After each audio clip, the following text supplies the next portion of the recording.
Now, Pittsburgh's best sports show is about to begin. Call us or tweet us.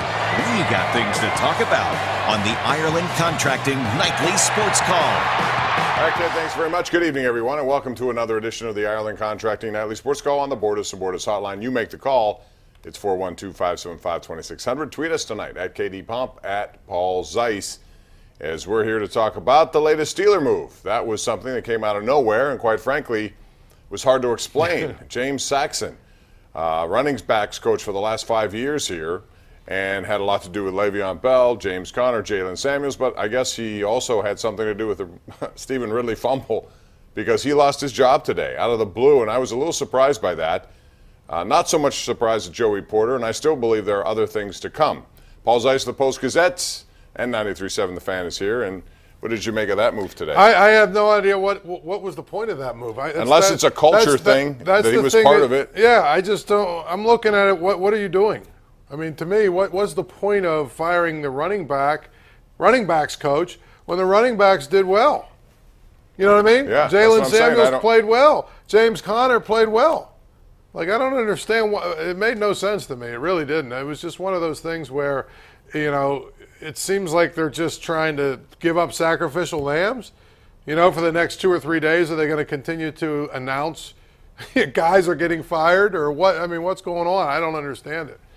I don't either, but we'll see if there's more to come, and you would think there likely is. With regard to the Steelers, Antonio Brown, very ironically, lost his place in the Pro Bowl to Juju Smith-Schuster, which you wonder if he's going to lose his overall #1 job to Juju Smith-Schuster, if they should make a deal. 2 thoughts on this. Number one, Paul, it's interesting. The wording was Antonio Brown is not going to the Pro Bowl because of, quote, injury.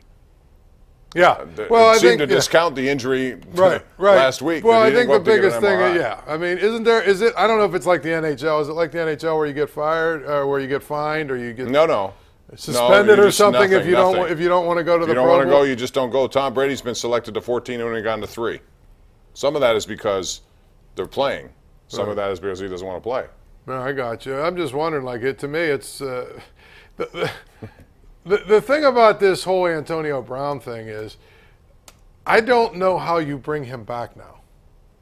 Yeah, I think it's very difficult. It's gotten to the point of no return at this point. However, I bring this up to you, and you should be able to get something of value for him. A #1 pick and a player. That's what I've set my bar at. When I look at other trades that have happened, Brandon Cooks got a #1. He's not Antonio Brown.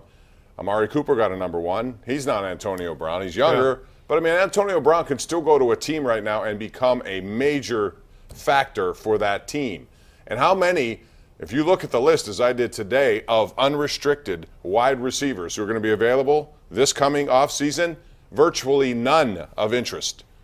Then I'm talking about playmaking difference. You got John Brown. You got Devin Funchess. You have, I looked at the whole list, I forget them all. But, I mean, people of that nature. But they're not #1 receivers. Your only way to get a #1 receiver potentially is to trade with the Steelers if you should want to. So my question to you is, how many options will they have? Well, they'll have a number of them, but like people were talking about the Raiders, and here's what I don't understand about that. If you're the Raiders, you're rebuilding. So one receiver is not getting you where you need to go. You need all those picks that you acquired to rebuild your defense, to go get, to rebuild your team. I don't know that you cleared out or you tried to get all those picks to trade for one guy at a position that, if you really think about it, it's a position that is not going to put you over the top until you're ready to really win. So they're not one player away. Now, a team like, for instance, and I think I said this on the Showdown, we laughed, but if Jacksonville were to go get Joe Flacco, now all of a sudden, I don't know if the Steelers would trade him to Jacksonville because I think that's a team you put Antonio Brown and Flacco on that team, they have a chance to win a Super Bowl. That's different. You know what I'm saying? But there are going to be options out there, and we'll see what happens. They don't have to do anything until March 13th, so they have time to let this kind of simmer and see what they do. We got to take a break here. We'll also talk about the Penguins, who had their 8-game win streak snapped last night at the hands of a team that dominates them just as they dominate the Winnipeg Jets. Chicago beat them for the 10th straight time.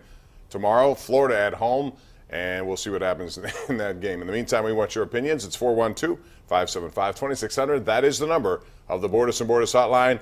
We'll also talk about college football. It looks like Clemson's going to whitewash Alabama, now leading 37-16 behind a 19-year-old true freshman. Nick Saban hasn't lost to a true freshman quarterback since 2007. He's on the verge of losing to one tonight. We'll talk about it, though. We got to go to a break. We'll come right back right after this on Pittsburgh CW. The Ireland Contracting Nightly Sports Call is brought to you by Ireland Contracting, Pittsburgh's #1 home exterior expert in roofing, siding, windows, and gutters.